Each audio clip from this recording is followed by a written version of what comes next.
protagonista também dos outros órgãos públicos na construção de uma sociedade livre, justa e democrática. Quero parabenizar esse momento que a Assembleia Legislativa faz, na qual essas três entidades aqui se encontram juntos. E num momento particularmente difícil que vivemos no país, esta homenagem, que vai para além da minha pessoa e de João e de Robson, aponta para um dever ser de que tipo de nação nós queremos, onde as instituições sejam respeitadas, sejam fortalecidas e sejam valorizadas. Porque, a despeito de tudo que vivamos, num país de tantos contrastes, de alta concentração de renda, onde os que têm muito têm cada vez mais e os que têm pouco têm cada vez menos, nós ainda acreditamos que viveremos numa sociedade de iguais, ainda que hajam as desigualdades. Porque, se assim não fosse, eu não seria mais advogado, porque não acreditaria mais na Assembleia Legislativa, nem no Poder Judiciário, nem tampouco no Ministério Público. Não acreditaria mais.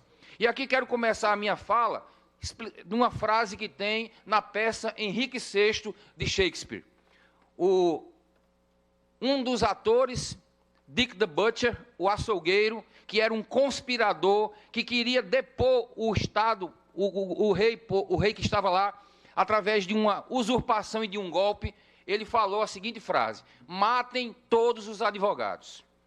Essa frase descontextualizada pode apontar para um profissional desprezado, corrupto e que não condiz com a dignidade de um cargo tão alto.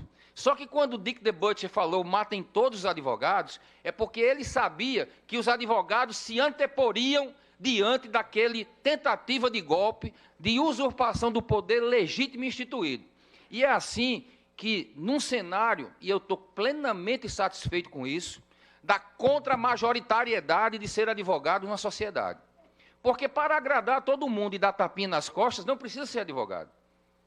Ser advogado é aquele que é tanto da empregada doméstica, como do presidente da República, quanto do presidente do Tribunal de Justiça, porque qualquer pessoa que tenha seu direito violado procurará um profissional, seja da Defensoria Pública ou seja da advocacia, para lhe defender. E nesta hora, quando esse profissional não tiver a plena condição de exercer seu mistério na defesa de cada cidadão que tem seu direito violado, aí nós estaremos no estado de exceção, nós estaremos engendrando um monstro chamado autoritarismo e abusividade.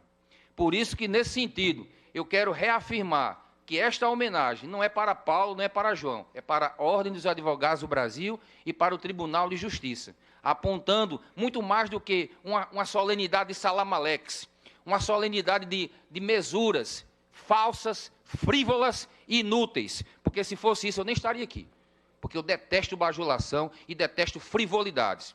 Eu gosto mesmo é de estar na luta do dia a dia, defendendo o cidadão, defendendo o Estado de Direito. Muitas vezes não sendo compreendido.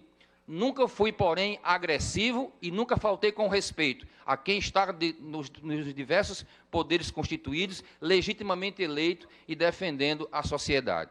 Nunca fui, mas também quero reafirmar, perante os conselheiros que aqui comigo foram eleitos e perante o povo que me ouve, que a Ordem dos Advogados do Brasil, a despeito de não agradar, a despeito de ser contra-majoritária, ela continuará sendo assim. Porque, apenas pensando, enquanto houver uma Constituição que na literalidade estabelece regras e também princípios, a OAB e cada advogado que ao receber a carteira diz: prometo defender a Constituição, o Estado Democrático de Direito, a ordem jurídica. Enquanto houver esse juramento, e enquanto houver um livrinho chamado Constituição Federal, a sociedade paraibana e brasileira saiba que a Ordem dos Advogados do Brasil estará sempre para defender cada palavra, cada letra da nossa Constituição Federal. Um Estado de Direito, um Estado com primada legalidade, mas com a centralidade da dignidade da pessoa humana, com a defesa das instituições, com a defesa de uma ordem jurídica. Enquanto houver uma Constituição como a nossa de 1988, nós a defenderemos intransigentemente, como também defenderemos intransigentemente as prerrogativas da advocacia que não nos pertencem, mas a cada homem e cada mulher que procura justiça e que tem no advogado e na advogada um defensor intransigente das liberdades e do Estado de Direito. Por isso que hoje aqui agradeço esta homenagem aqui recebida, agradeço também na pessoa de João e na pessoa de Robson, que também vão falar daqui a pouco, e também faço um apelo à sociedade paraibana e à sociedade brasileira. A primeira é de não criminalizar a política, nunca, porque não há Estado de Direito sem política, e não há política sem políticos. O ano que vem elegeremos nossos prefeitos e nossos vereadores, que busquemos em meio a um processo cíclico aqueles homens e aquelas mulheres que apontam para uma forma decente de fazer política e de construir o Estado de Direito. Para o nosso Tribunal de Justiça, que vive épocas de reconfiguração, pelo brilhante trabalho que o presidente Márcio Murilo vem fazendo, que também possamos ter um poder judiciário que atenda ao cidadão com efetividade, que busque, de fato, entregar a prestação jurisdicional, porque ninguém mais, presidente, torce pelo êxito do Tribunal de Justiça. Não só porque é onde nós tiramos o nosso sustento e a nossa sobrevivência. Eu repito sempre isso.